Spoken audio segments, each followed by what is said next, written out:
I was wondering, am I going to look real cool with this green screen behind me? Oh, you bet. I look great, man. Look at that stuff. Pepper Chess, hello. Now, let me just say, some very cool thing here. How come that big old 2000 sitting there? What's that? I know why it's there. It's gone. Kill it. Is the Dojo 2.0 is rolling around, and this is one of the last times we're going to look at this scoreboard. It's a beautiful thing. It's a work of art that was created in the last year, but we are going to move on from this to the next big thing, which is a lot more user-friendly. And I'm hoping especially that people who left the dojo just because it was too intense. And I'm going to go ahead and say if I was a user, right, can you get your mic, buddy? Can you get your mic? If I was a user, I probably would have left too. You know, what do I need to learn Discord for? You know, I'm not a millennial. I don't need to learn Discord. Anyways, so I'm hoping we're going to get some of these people back. And I just had the idea, maybe I'll write DM Hokey right now, that anyone who had a membership and canceled maybe will be like, bro, we'll give you a free month. Just come back and check it out. Check it out, Bows. You know? Maybe we'll beta test it a little bit more before we do that. But right now, it looks pretty good. And I will probably dip into it in just a second. Now, we got 3 people. And I believe Felix is the one who is Georgia fan. I think. Let me look at this. It is so complicated. Because the names, that's one of the things. We get all these different names, and then it gets real confusing. Any case, let's get into this.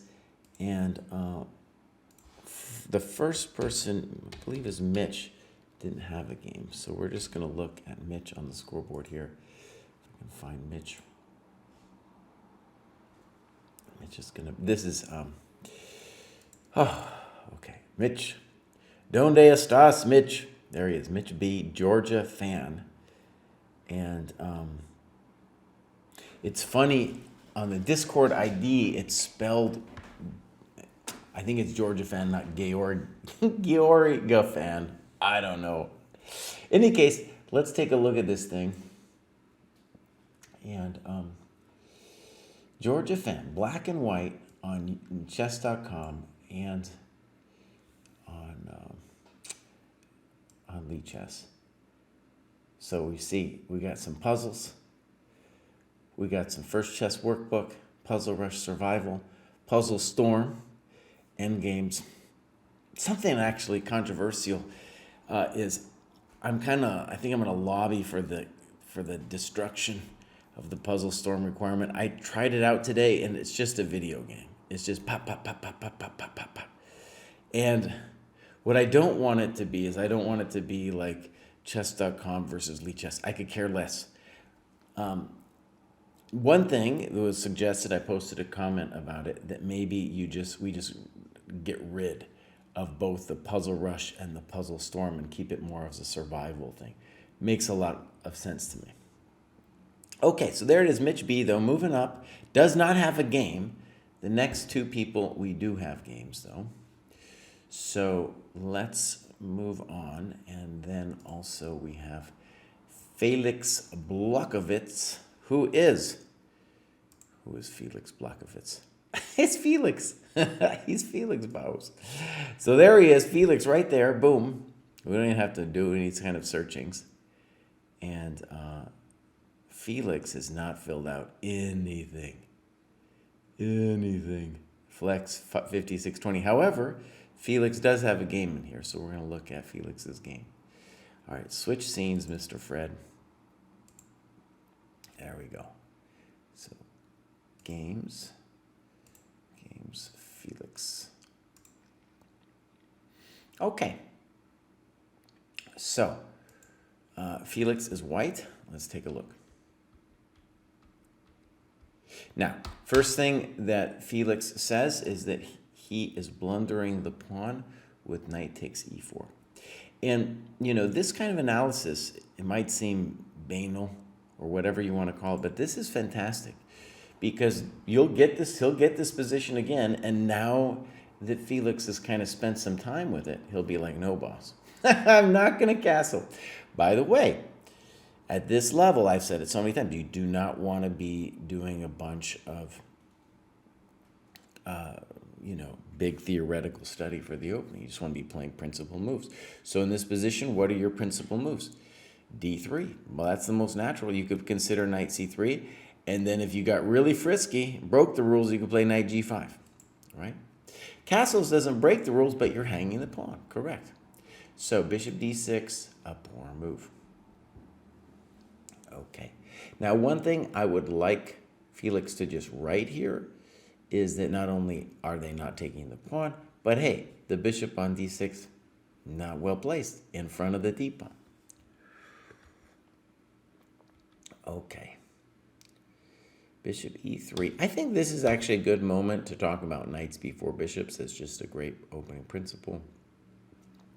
It's not clear where the bishop on C1 belongs, so let's just bring out our knight to C3. It's fine. Bishop E7. So notice he kind of felt regret.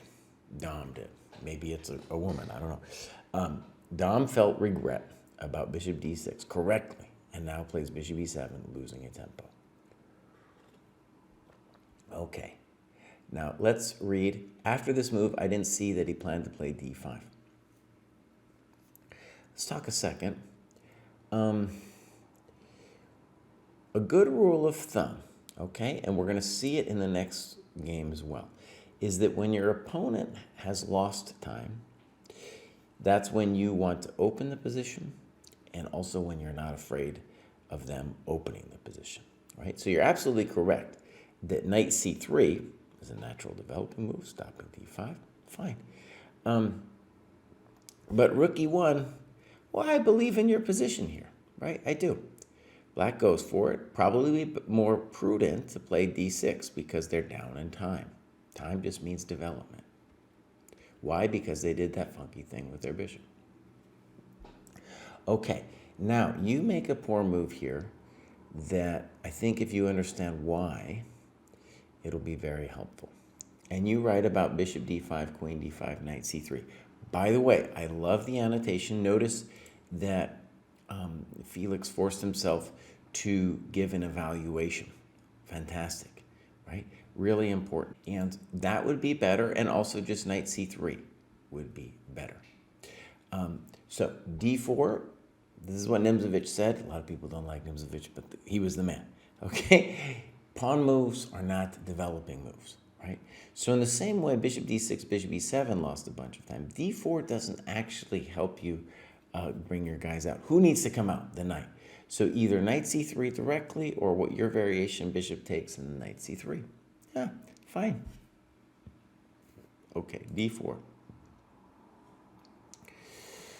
Okay, now, one of the things, I've been going over my games for a long time, but especially in the last couple of weeks. I'm getting ready to play the Maryland Open.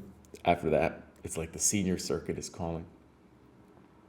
And I really want to stress that the best way to learn tactics is to go over your games, okay? And so here, for example, Felix writes, we have to be careful to take with the bishop. Now, maybe bishop takes is correct, but notice that knight takes. Here, we don't actually lose a piece. Okay, we take with the pawn, we're not going to lose a piece. Now, is it unpleasant? Yeah, but we're not going to lose a piece. It's really important to say. Okay. So, black plays E4, and let's look. You also like knight takes E3. I like that move too. I think you have to play F takes E3, and then black just has a nice position. And in particular, the rook on E1 is like, boss, I was there to do stuff on the E file, and now I'm all blocked up, right? Now I want to go back to the F file, boss. What are you doing to me? Okay, good variations. I'm going to put this as one of the model games for the cohort. Okay, bishop D5. and then a mistake, ef3, allowing us to recapture. Good recapture, by the way. You could still win a pawn with bishop f3, but queen f3 much better because you are developing your stuff. Thank you very much.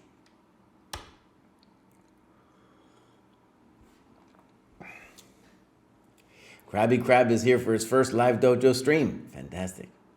Now, this can't be wrong what you did, bishop takes. But notice that when you do so, the light squares are a little bit scary. I'm not going to complain. I'm not going to complain. You could have done other things too. But okay, let's grab the pawn. But you see what I mean. The bishop's a little frightening there on bishop d5. Still, you're doing great. Makes no sense, right? So from Black's perspective, Black has to think, well, how do I get some kind of something or other happening in this position? So Black's got to develop. The most simple would be rook b8. And it's got to be said after rook b8, White has to be very careful, because if we lose time defending the b pawn, we might get mated. We might get mated. Okay, because this is just a real beast of a piece. A beast of a piece.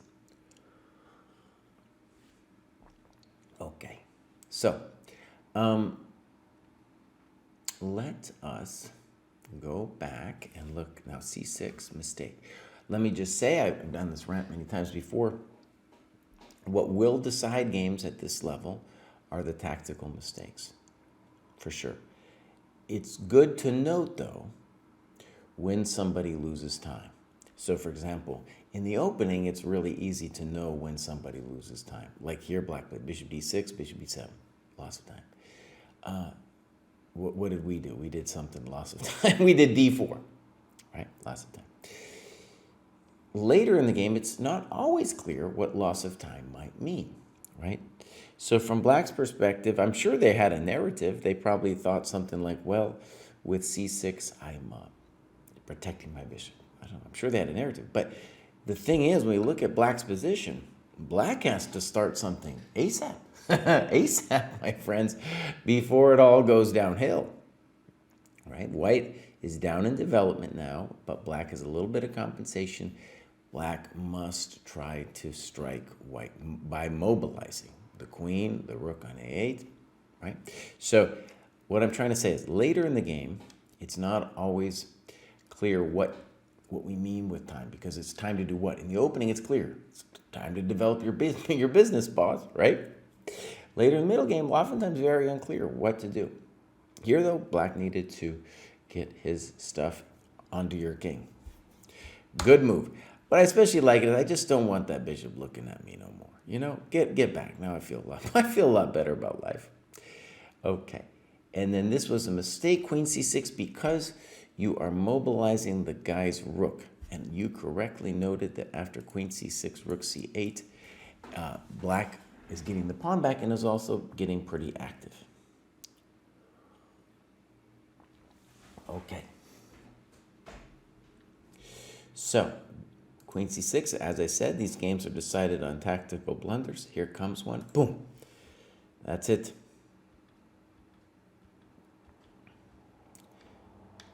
Good move. Good move. Good tactics. Now, I just want to say knight b5 makes me nervous. It makes me nervous because you are subjecting yourself to this pin. Now, can you get out of it? Maybe. I don't know 100% yet. but you definitely are putting yourself in a dangerous situation, right? So it's time to move the knight somewhere else. Okay, so knight b5, queen a5, a4, a6, bishop f4. Very clever, and because the poor bishop on e7 is hurt, or whatever we want to say, it's a little bit problematic for dude. Now let's go back a second, actually, and just imagine this. Now maybe you should have played, so this is an example, would be an example of tactical training. Maybe you should have played bishop f4 immediately, because on a4, could dude have played bishop b4 now?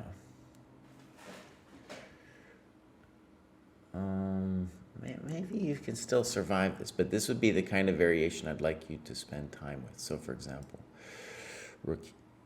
The point is what? Next move I'd like to play a6, win the knight. But maybe we can still mess with, well, yeah, so for example, maybe, well, no, it's going to be hard. Watch, check this out. a6, rook c8, queen d7, rook d8. And queen c7 doesn't necessarily save us because of pawn takes. Now, it's clear you're still up some pawns after you give up the piece, right? But we don't want to give up the piece. In this kind of situation where there's a piece, it's a little bit loose, can we take it, can we not take it, it's a little bit unclear. That's the kind of thing where when we analyze it, we can get really good at the tactics of said situation. We'll also become kind of natural nervousness. Will hit you like I feel it now when I see knight b5.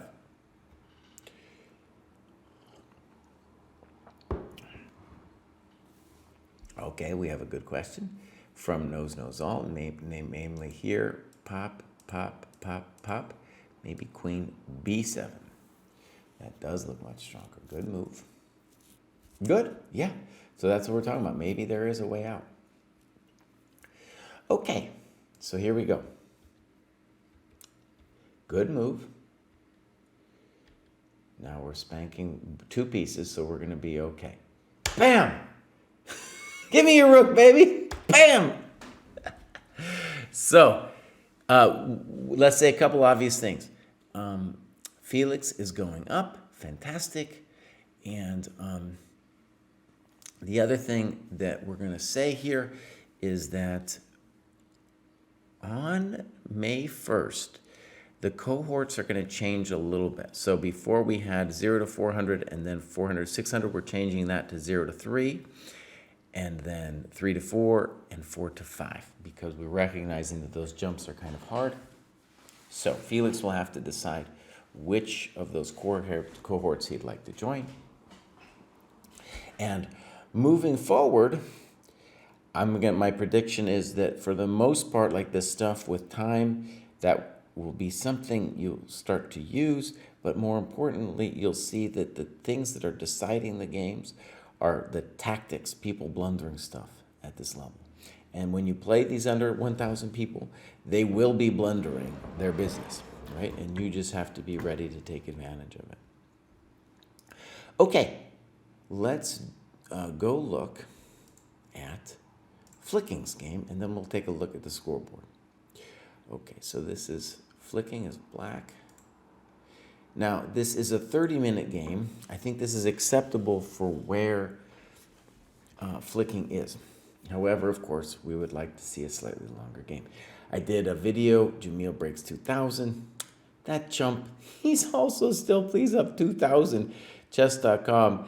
And that chump, well, I discussed it in the video, why the guy can't get it together to play real games.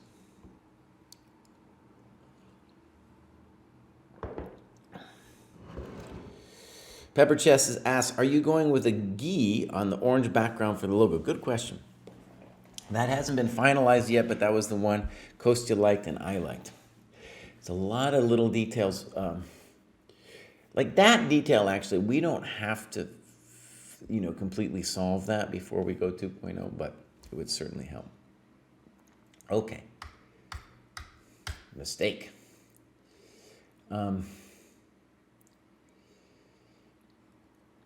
One thing I'd like you to do, Flicking, is just to say, hey, that's a mistake, right? Loss of time, blocking the knight, making the white king's situation worse. Now, one of the things I mentioned with this game in mind in the first game is that when your opponent loses time, that's when we should be thinking about opening the position. So what am I trying to say? First instinct right now should be d5. Okay, your move doesn't spoil anything. Well, kind of. It's not the end of the world. You're obviously still doing great. But here, white could play bishop c4, preventing you from doing this natural d5 stuff, right? And we want to open the position because we are now up in time and they've got problems. Okay, knight g2, poor, because now it's going to cost them another tempo to get the bishop out. Beautiful, yeah. And d5 would have been fine. At this point, though, because there's no bishop c4, you can do d5 whenever you want. Okay. It's kind of like a collie shell, except instead of f2, e3, d4, c3, they've got it on the light squares. Okay. So,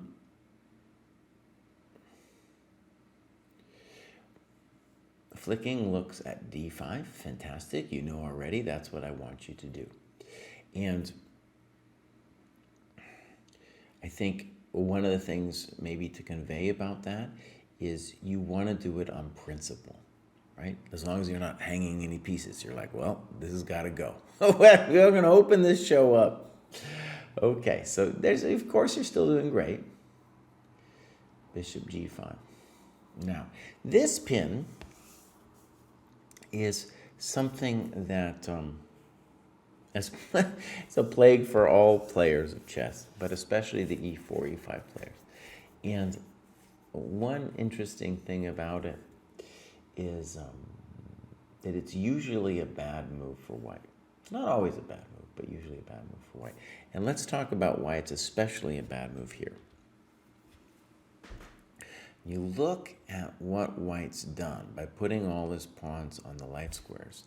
It means not only has dude lost a lot of development, but it means that this has turned into just an awful bishop, and it means the dude's only got one good piece. What happens when somebody has only one good piece? If they're not sensitive, they'll start playing with their pretty piece, and then that piece will get traded off. So, first instinct, h6. For sure. Yeah. And then here's a nice tactic. By the way, tactics often happen when your opponent doesn't follow the rules. So like white hasn't done here. Here's a nice one. Ba-bam! Oh no! Checkmate! Me and Ding have been doing our mate in twos, my friend. Me and Ding doing the mate in twos.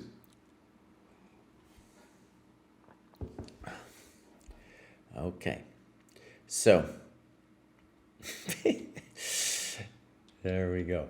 Now, your move is fine, but I think you correctly said later that you should have asked the bishop the question. I think what you probably didn't realize is that bishop is their good piece. So, for example, let's say we did not have knight e4. It's possible a person wouldn't see it, right? Well, still, we would play this on principle. Because we would say, first of all, no hurry to take the bishop. But I'm going to say, Baus, I want your goodies. You've only got one piece, good piece, Baus, and I want to take him. Okay, so here we go. Okay, what I like about that, even if we should have played h6, is it shows that you realize that pawns aren't people. Now, what this is going to do is now we need to be a little wary of what happens in the game. Namely, when this happens, then we have to be worried about our f5 square a little bit. Okay? Right. So let's take a look. h6, now you're kind of encouraging him, right? I would have now preferred just castles. Okay. And now white makes a good move. Good move. Okay, so h5, f4. I think that's a good move. Now all of a sudden, you have some grief. All right, not a lot, but a little. And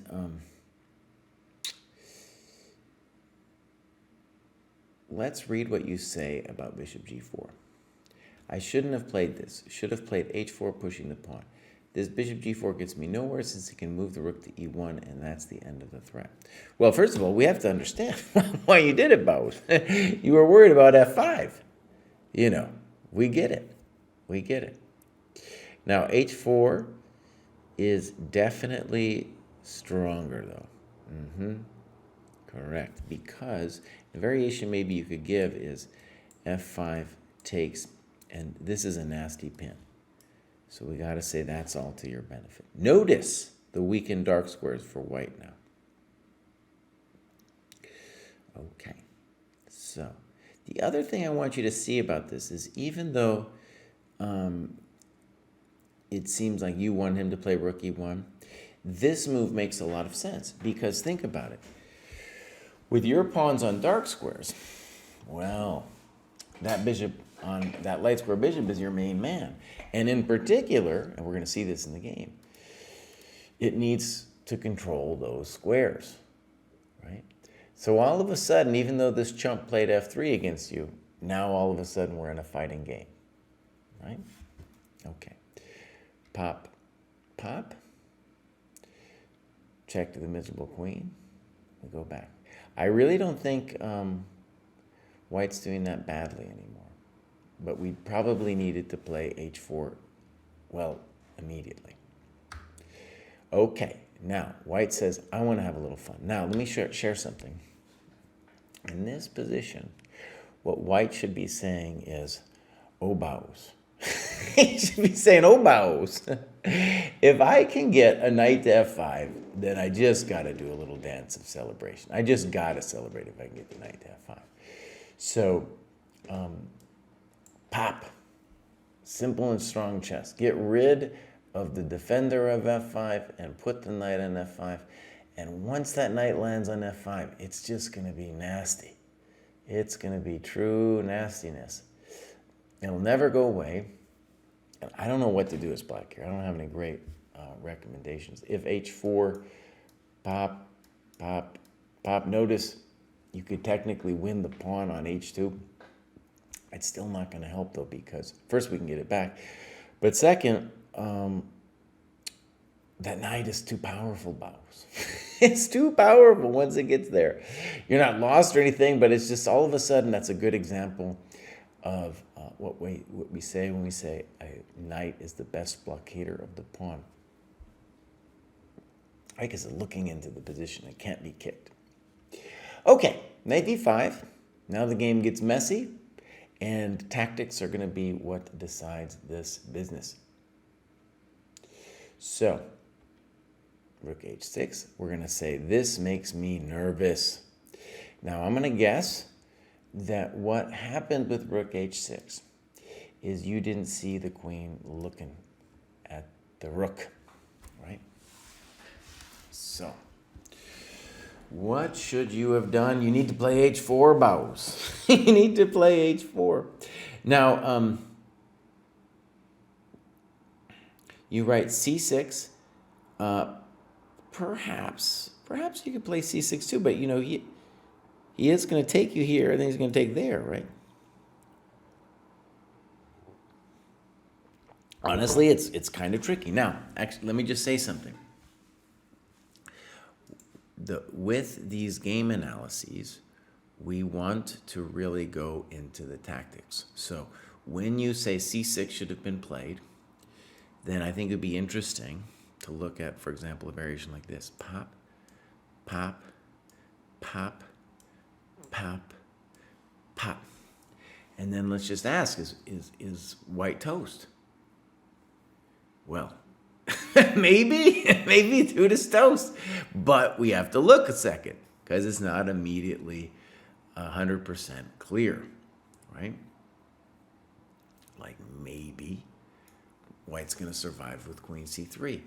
I think the variation might just be getting started there, though. So, for example, queen c3.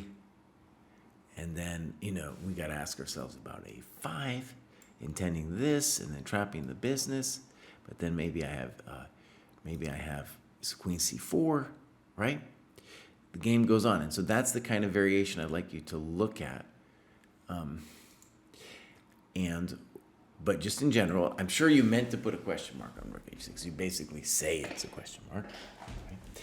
And I think that kind of awareness is going to be what takes you to the next level, right? We're just being like, oh, boss. Oh, bows, rook h6. Okay, dude is not aware of it at all, though, and plays knight f5. So you needed to put a question mark on knight f5. What are good moves for white? f5 looks good, fe looks good, you know. Okay, so thank you very much.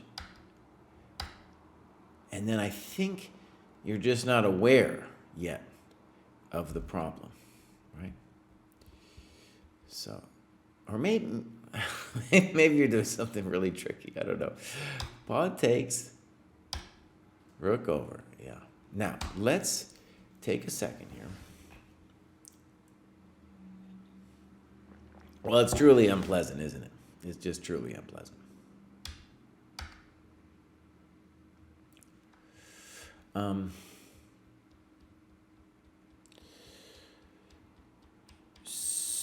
Okay, let's play knight f6. And then all of a sudden, right, it's not super simple to see how white wins this position. It's surprising to me. Okay, so first we'll show how white blew it, and then we'll go back. Check the miserable queen. C3. Bows. Pop. Now it's just, there it is. there she blows. Okay, so, and you correctly write d4 was the way for white. Now, I just said it was hard for white, but I guess it's not actually, is it? Because queen e5 is out, so we're just kind of, well, like, yeah, so a variation maybe we could consider is queen e6, tagging a2. And yeah, it's still not, well, the deed is not done. The deed is not done. Right? So I think we have to say queen e5 also, a question mark. So again, best practice, write down what you think the bad moves were. Right? And maybe you didn't see queen e6. Obviously both players after queen e5 missed d4. Right? It's kind of curious because, dude, by playing c3, it seems like he's saying bows. I'm going to play d4 next. Okay. So, yeah, that's most of it. Let's cut it there for today's graduate show, and then I'll show you guys something fun. So, triple exclam. Nice. Thank you for subscribing. See, this is why we need Puzzle Storm. So I did the Puzzle Storm today because Kostya, we did not begin with Puzzle Storm at the dojo, and people lead chess. I get it; they wanted to have their thing, and then on chess.com you can't do Puzzle or Rush every day. Maybe that's a good thing that you can't do it every day. Anyway, so we added that, and there was a simple reason I had never done it because chess.com, when we stream, doesn't allow us to do lead chess stuff. So I was like, well, I'll do all this other stuff first. Anyway, so today I was on there. I had a second. I was like, let's go try it. And it was terrible. It was just god-awful because it was like 3 minutes, and you get a little bit of bonus time. And I blazed. The Kostya said it for the 2400 plus being 60 problems to get right, and I was just blazing as fast as the eye could see, didn't get any wrong, and I was getting like 55, it's just, so there wasn't any depth. Now, 5-minute puzzle rush, is it that much better? It's definitely better in that when you get to minute 3, you have to start thinking, at least for where I'm at, right? Then we had a good comment that was just like, bows, maybe this puzzle rush stuff from both sides should go, and we could stick to what is essentially the survival. I know they have the puzzle streak. I haven't experimented with that yet. But in any case, that is that. And let me show you guys something really cool here. So, pop! There we go, bows. Let's hide this. And actually, this is my own thing here. Let me scroll. Here's me and Kostya, the 2400 plus. We had several other people. This is the beta, doing 2400 plus, but me and Kostya are the only ones to transfer. David is in the 23 to 24. And I'll just show you guys some cool stuff.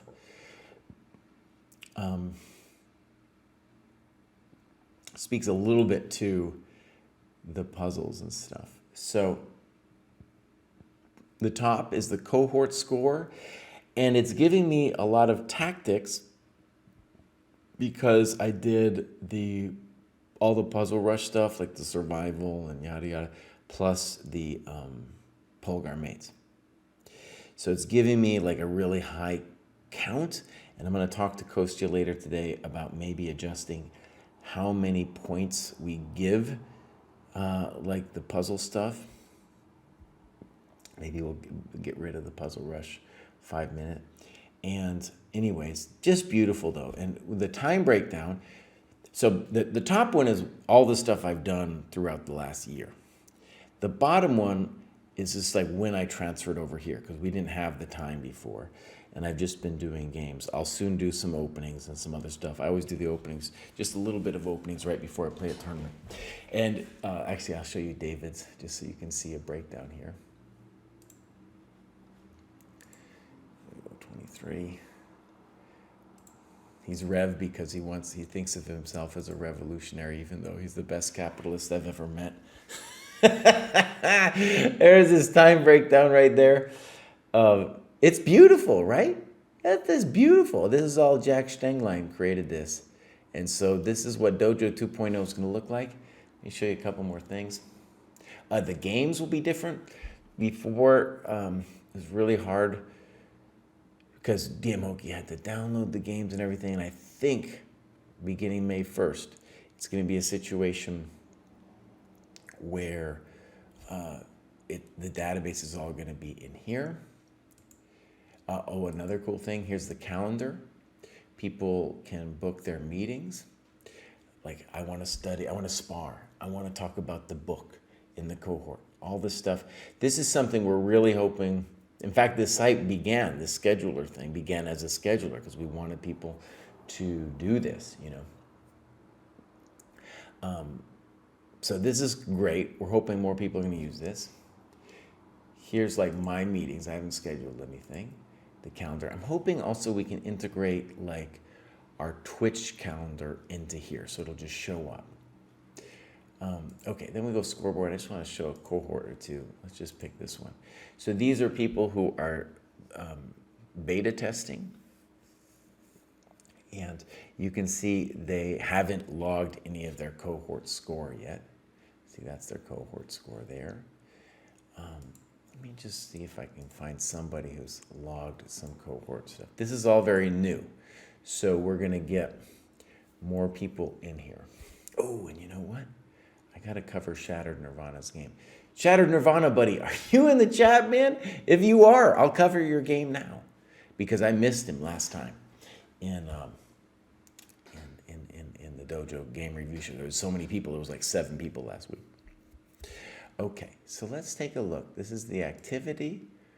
Oh, look at that. Dude is hardcore on the tactics. So probably like me, he had put in all of his stuff that he's done, but then here with the, actually let's do this. Let's hide this here, the stuff. So especially as we go forward, it'll show kind of like where you've been a criminal. Are you missing leg day, i.e. endgame day, you know? Yeah. Beautiful. And then it's really, yeah, you can see what your cohort's doing, and you'll be able then to, this, for example, is a cohort, 1700 who has hundreds of people, right? And I think we'll be able to organize it right by cohort score, nice, by rating change, by the current rating, by the starting rating, right? All this stuff, you can organize it by. Fantastic. Let's do another one. This is so pretty. Go here. Oh, here we've got some ones with some cohort score. So this is Don Loco. Great name, by the way. Let's look at Don Loco for a second. Oh yeah, look at that. So they just started doing it, and they've imported their business. Great score breakdown. We want to see a little bit more endgame in there, but that looks good. Let's look at somebody else here. Actually, look, we can do this It's cohort score. Oh, and this is Jack himself over here. He. So let's check Jack out. Let's stalk him. All right. All right. So we go activity. I think honestly, maybe it says ratings. This is cool. Activity. Actually, I'm gonna look at myself too for a sec. So there's dude's time breakdown. And he's been, in terms of points, Jack, you've been doing a little bit of tactics, buddy. You've been doing a little bit of tactics. I want to check. So in my profile, I have a profile, and I just said a couple things about me. Let me just see. Here I have a couple words here. So Jack, you need to give yourself a couple words. Like, I am the main man behind the ChessDojo scheduler. I created this thing. This is my baby. That's what you need to say, Bows. Right, Kia Lauren the Great. We are looking just a sneak peek at the new website. Will be out May 1st. And I'm super pumped about it. I really want to, I know there were several boomer GMs like myself who were like, Bows, I can't take it. I can't learn Discord. This is too hard for me. I'm out of here. So hopefully those people will get to use this. And I just want to say personally, for me to be in here and like log some stuff, much more enjoyable than the scoreboard was, just on a personal level for me. I like the scoreboard. I like looking at the scoreboard. But this thing is more interactive and interesting. Okay, my friends, I'm going to raid somebody. And then we're out of here. We're going to look at Shattered Nirvana's game in some other time when he's around. All right, who are we going to raid? There's so many people. There's so many people. God, so many people. Let's raid I Am Rosen. Kostya's been hanging out with the royalty over there. I Am Rosen lives in St. Louis with Kostya, and Kostya's like palling around with the dude. The influencers hanging around, they don't let any chumps just hang out with them, though, man. They're very exclusive people. All right, everybody, bye. It's ChessDojo. Appreciate the raid.